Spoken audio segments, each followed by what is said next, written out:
Halo, assalamualaikum guys. Perkenalkan, saya Sultan Alfarabi. Alhamdulillah di sini saya sudah di tempat di mana saya bekerja, yaitu salah satu studio perusahaan media. Hari ini saya coba wawancarai beberapa karyawan ya untuk memenuhi tugas kuliah saya, yaitu matkul pendidikan dan kewarganegaraan. Langsung aja kita lihat, check it out. Alhamdulillah di sini saya sudah bersama Pak Ismail. Beliau ini adalah seorang CEO dan juga pengusaha dan juga profesional desain ya. Ini saya alhamdulillah bisa berkesempatan wawancara seorang CEO, kan jarang-jarang juga deh. Baik, terima kasih sebelumnya Pak untuk bisa diwawancara ini. Oke, terima kasih Sultan atas waktunya ya yang mau diwawancara. Apa kira-kira yang mau dipertanyakan ke saya? Baik, oke, ini saya langsung ke pertanyaan pertama Pak. Menurut Pak Ismail, apa sih yang Pak tahu tentang bela negara itu?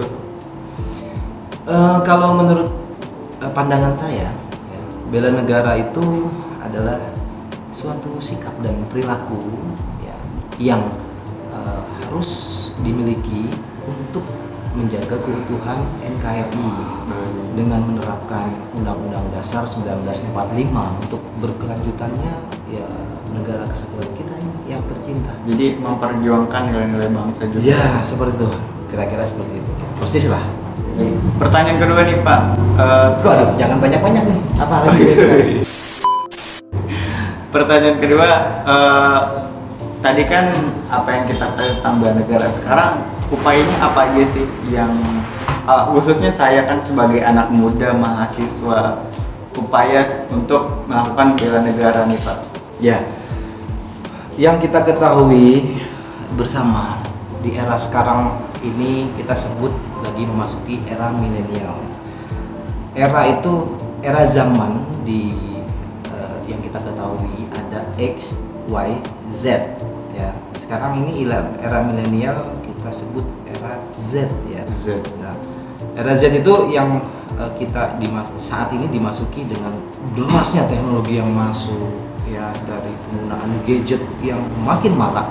Mungkin hampir semua ya kita menggunakan gadget dan memanfaatkannya untuk kehidupan kita sehari-hari, baik itu di dalam komunikasi antar teman, antar perusahaan, dan bahkan juga hobi dan komunitas lain-lainnya ya, seperti contohnya media sosial.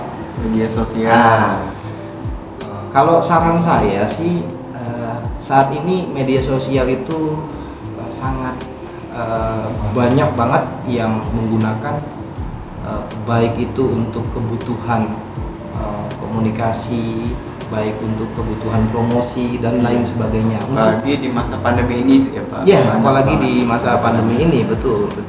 Nah, saran yang paling spesifik, saya kepingin tuh anak-anak muda memanfaatkan media sosial itu ya untuk menjaga keutuhan NKRI, bukan saling membuat isu-isu hoax ya, atau menjatuhkan kalangan, menjatuhkan seseorang. Sebenarnya itu hal kecil menurut saya. Dengan salah satu komunikasi yang diutarakan di medsos itu akan berdampak yang kurang baik untuk kesatuan kita ini. Jadi dimulai dari medsos ya Pak. Itu dulu yang paling terpenting, itu hal kecil. Bagaimana kita justru malah mengajak agar teman-teman seusia kita atau lingkungan ya di medsos yang kita sering gunakan justru dengan ajakan nilai yang positif. Itu saran saya. Jadi poin Bapak itu bagaimana kita bisa bernegara dan juga melakukan bela negara dimulai dari hal kecil dengan media sosial ini. Iya. Media sosial ini kita hidupnya di dua kehidupan ya Pak, dunia nyata, dunia maya. Ya, jadi kita mulai dari hal dunia maya dulu nih, karena anak-anak muda kan dunianya di situ Pak. Ya, itu persis. Apa sih pesan-pesan yang bisa Bapak berikan nih untuk warga negara Indonesia, khususnya anak-anak muda zaman sekarang nih Pak? Tapi yang sangat signifikan menurut saya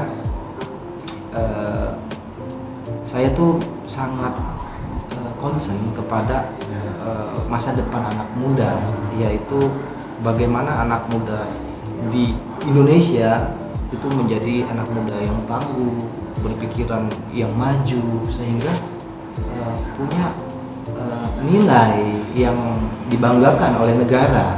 Misalnya anak muda kita ini bisa berprestasi di bidang teknologi seperti itu, atau mungkin bidang-bidang industri lainnya.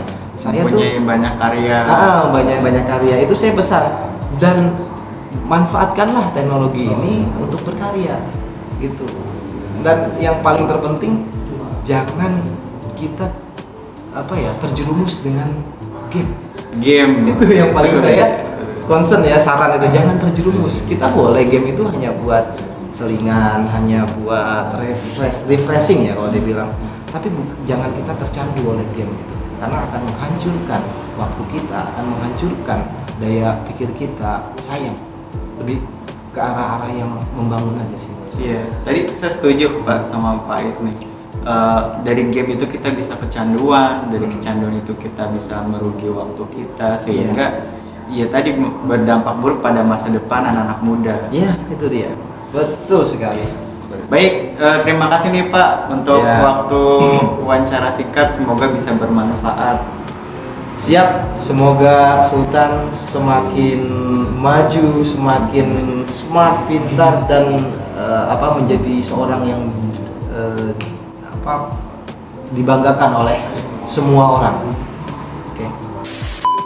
Oke, kali ini saya akan coba wawancarai salah satu direktur utama ya di salah satu perusahaan di daerah Kemanggisan, namanya Pak Irwadi.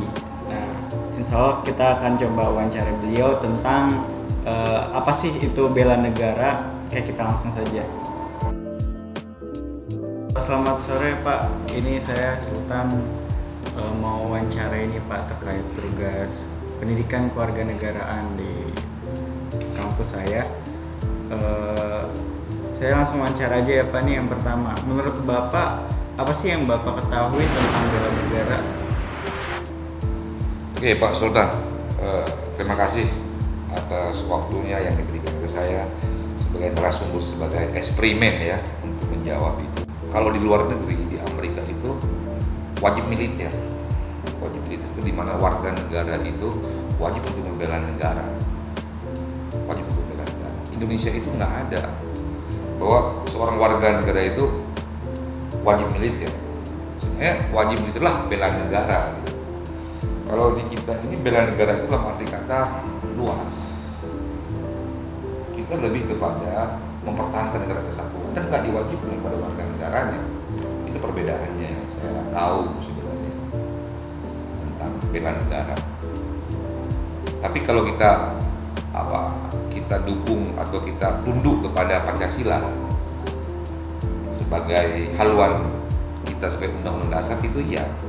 Jadi itu framing dari bela negara yang Bapak ketahui ya Pak? Saya ketahui. Nah itu kan dari yang Bapak ketahui. Berarti upayanya apa aja nih Pak untuk membela negara? Iya, sebenarnya di dalam undang-undang pasal 31 itu berhak ya. Kalau di kita ini membela negara itu mungkin harus tunduk pada undang-undang, ya ikuti pada aturan. Kemudian juga makanya dulu waktu saya sekolah, waktu kuliah itu memang diwajibkan kita ada P4 pendidikan pedoman penghayatan Pancasila. Dulu waktu umur 90 tahun itu diwajibkan, itu ada. Tapi tidak bela negara ya. Jadi tiap pegawai negeri masuk mahasiswa itu dulu ada, kalau di kampus itu ada menwa gitu ya. Itu bagian daripada juga bela negara, tapi bela itu tadi. Bela ini. Kalau sekarang itu juga generasi muda itu sendiri juga sudah tidak ada lagi itu. Tentang apa yang dikotak tentang P4. Makanya sekarang kembali oleh DPR itu melakukan ada 4 pilar negara ya, Pancasila gitu. Yang saya tahu ya. Tapi minimal kita sebagai warga negara harus menjaga negara kesatuan Republik Indonesia dan kita tunduk kepada Undang-Undang 45 dan Pancasila. Berarti berarti upaya yang dilakukan yaitu sebisa kita sebagai warga negara mengikuti dasar negara kita yaitu Pancasila ya Pak, seperti ketuhanan Maha Esa dengan beragama, keadilan sosial, berlaku adil terhadap orang-orang.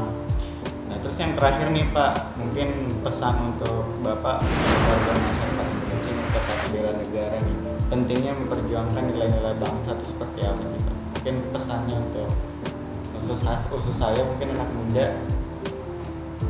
Ya, terima kasih Pak Sultan. Memang pertanyaan Pak Sultan sedikit agak berat ya untuk kita jawab, untuk kita terjemahkan dalam konten yang abstrak memang tentunya. Karena kalau nggak diwajibkan, ya kita akan melanggar.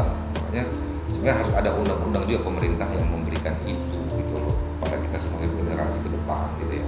Sejarah ya mungkin ke depan juga harapan saya kepada pemerintah ya itu dikembalikan bahwa harus ada P4 kepada, kemudian juga harus ada sejarah tentang kehidupan, itu nggak boleh dilupakan. Akhirnya apa? Orang mencintai negara ini. Bagaimana pejuang-pejuang kita memperjuangkan negara ini itu harus ingat kembali. Contoh saya, kejadian 98 kemarin itu saya pikir baru kemarin, tapi kalau dihitung tanggalnya udah 22 tahun. Dan itu untuk menanamkan kepada generasi muda ke depan ya, kita untuk menanamkan rasa patriotnya, rasa bela negaranya itu memang harus diajarkan kembali. P4, pilar Pancasila, lambang negara kita itu memang harus ada kurikulum yang diberikan. Dulu kalau saya kuliah itu pertama sekali kita kuliah itu semester pertama itu pasti yang diajarkan itu ilmu umum, misalnya PMP 2 SKS, sejarah 2 SKS gitu ya, P4 2 SKS. Jadi ditanamkan rasa mencintai negara ini. Jadi menanamkan rasa cinta kita pada negara ya. Iya. Juga mengulang kembali sejarah-sejarah dan juga supaya menumbuhkan rasa patriotisme kita terhadap negara. Ya itu, makanya itu yang harus ada. Harus ada itu loh peran pemerintah seharusnya yang memberikan edukasi kepada atau pengetahuan kepada generasi muda. Saya berharap pemerintah itu kembali ditanamkan gitu. Makanya tadi saya bilang bahwa ada perbedaan antara negara Eropa atau Amerika, Cina, Korea, itu negara mereka itu ada undang-undang wajib militer gitu sebagai warga negara. Jadi memang saran Bapak lebih bagusnya Indonesia tuh ada wajib militer ya Pak. Kalaupun itu menjadi sebuah perdebatan yang panjang, itu mungkin agak berat ya karena di negara kita ini banyak polemik. Tentunya kembalikan saja bahwa dasar-dasar negara itu diajarkan kembali di sekolah. Itu. Jadi kalau dulu waktu kami sekolah itu ada PSBB, pendidikan sejarah bangsa, kemudian ada PMP, pendidikan moral Pancasila. Itu harus diajarkan kembali dan tiap-tiap orang masuk kuliah itu diajarkan P4 dulu 8 jam dan diberikan sertifikat gitu. Ya saya harap pemerintah itu yang harus didorong kembali untuk pendidikan di kita gitu Pak Sultan. Oke, terima kasih Pak atas wawancara singkat ini. Sukses selalu Pak. Terima kasih Pak Sultan. Oke.